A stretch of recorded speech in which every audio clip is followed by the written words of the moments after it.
Hello, good evening mga kadogo. Ito, medyo na-late ako magpakain, ano. Si Kobe, grabe habang nagpe-prepare ako, nagwawala. Pati si Maggie, naamoy nila yung paborito nila, liver eh. Liver ng pork. Kaya lang, rice and konting dog food lang. Medyo tipid-tipid tayo konting dog food. Mahalaga eh, pure meat siya, liver. Ayoko rin kasi sanahin ng puro dog food, baka mamulubi po tayo, hindi po tayo mayaman.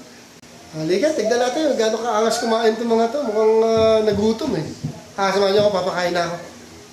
Ayan mga katogo, grabe si Kobe. Medyo late na namin napakain, kaya ayan, ako super takaw.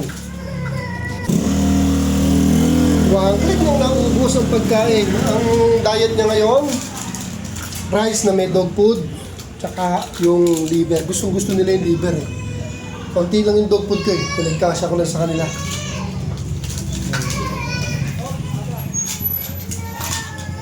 Alright. Ayoko rin kasi masanay sa dog food to. Kita nyo, kahit rice siya, kumakain. Kahit na, nubos siya. Kaya lang, inubos siya kagad yung dog food, oh. Pinili niya yung dog food. Yan, inuuli niya yung rice. Nakakatawa naman to si Kobe. Yung mga pusa ko.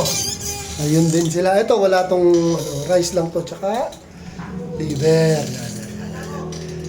Ayun. Sarap naman. Tignan mo. Ubus na. Tingnan. Oh. Tinira ka pang konti ako.